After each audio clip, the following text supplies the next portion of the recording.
Este Shabbat, el relato bíblico que nos convoca, inaugura un drama, inaugura un periplo que nos ocupará no solo a lo largo de esta semana, sino también durante las próximas. Se trata del devenir, se trata de la historia de una relación un tanto ambigua, una relación compleja, asignada por los encuentros, pero fundamentalmente por los desencuentros de dos hermanos, de Jacob y de Isaac. Quien pretenda leer entre las líneas de este relato un supuesto recuento histórico de su vida, de las vicisitudes del vínculo entre estos dos hermanos, corre el riesgo de pasar por alto la profunda, la irreductible dimensión simbólica, la profunda e irreductible dimensión alegórica de esta narración. Y es aquí, en nuestro relato, precisamente donde se traza la diferencia, la distinción clara y cabal entre historia y mito. La historia como disciplina consiste en recoger las percepciones acerca del producto que ha dejado en nosotros, es decir, en el mundo de los sobrevivientes, de los vencedores, la vida, el devenir de aquellos cuya existencia es hoy en día una mera huella, un indicio de su ausencia, pero a la vez una marca indeleble de su presencia en nosotros.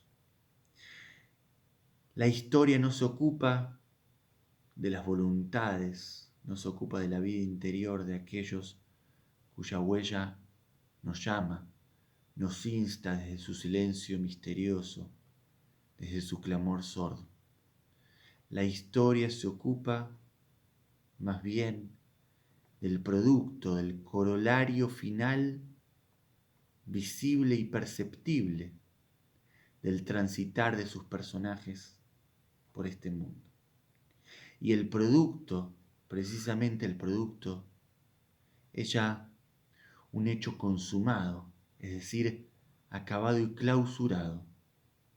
Se trata de un acontecimiento que no ocurre, que no se replica en el presente, sino que se repliega a lo remoto, a lo lejanamente pasado.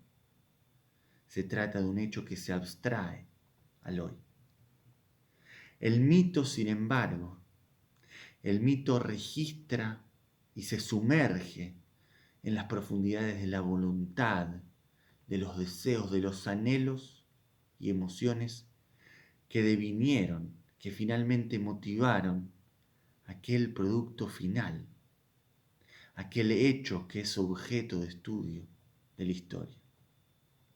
Y es precisamente en este sentido, en el segundo, en el orden de lo mítico y lo simbólico, como los rabinos del Talmud entienden la figura de estos dos hermanos, de los protagonistas de la saga bíblica de nuestro relato, de Jacob y de Isaac. Es así como los sabios conciben su figura, no como la representación de un producto instrumental en el devenir de la historia, sino más bien como una metáfora, como una alegoría cabal y plena. Esa es, por un lado, símbolo del privilegio que representa la primogenitura en las culturas, en las antiguas culturas mesopotámicas. Esaú es la encarnación de la fuerza. No estoy hablando de la fuerza del vigor, de la fuerza del brío, sino de otro tipo de fuerza, de la fuerza del poder.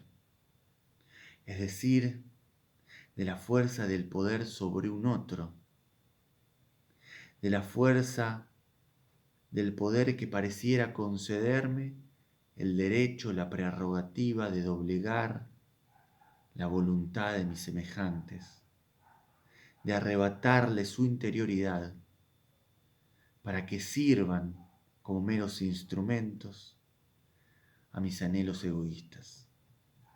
Y Jacob es, por el otro lado, sin embargo,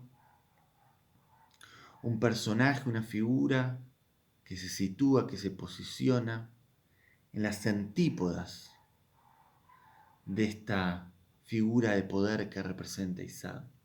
Como hijo menor, Jacob es la representación, quizás la epítome máxima del desposeído, del relegado en el seno de su propia familia, de su propia cultura, que lo despoja de la fuerza para tomar las riendas de su propio sentido,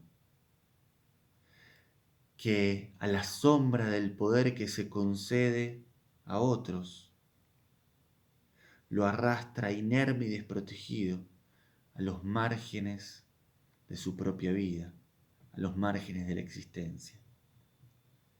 Es así como en la praxis, como en su accionar, Jacob, en su supuesto embaucamiento a su hermano, a su propio hermano Isaac, cobra en su hacer, en su accionar, la dimensión simbólica de la justicia. Jacob encuentra en sus ardides, en su astucia velada, un arma quizás oculta, quizás subrepticia, el arma que le permite, al fin de cuentas, hacer frente a la inequidad de un mundo, de un medio que lo relega constantemente a la periferia. Jacob es en este sentido no una representación de un justiciero, de un rebelde, sino más bien que es la representación en el orden del símbolo y de la alegoría de la justicia misma. Jacob es, en el plano del mito, un personaje que se erige como una huella, como un indicio sutil pero indeleble de nuestra propia voluntad, de nuestra voluntad, de nuestro impulso irrefrenable, inexorable, que nos lleva a luchar contra la idea del fatum, del destino, de un supuesto destino grabado a fuego en el devenir de la historia, que nos condena ineluctablemente a algunos y que por el otro lado nos catapulta a otros a la gloria, sin que podamos hacer nada al respecto para cambiar este supuesto destino.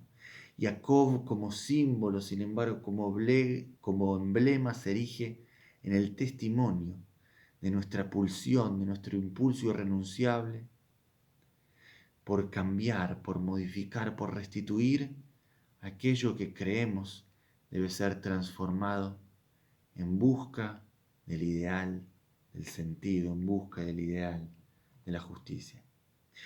Que logres cambiar, que logres revertir todo aquello en tu vida y en tu entorno, en tu vida y en la vida de los otros, de aquellos y aquellas que te rodean. Que logres cambiar, que logres transformar todo aquello que te llame, que te inste desde las profundidades simbólicas de la figura de nuestro patriarca a ser reparado. Ese es mi deseo para ti en este Shabbat. Shabbat Shalom.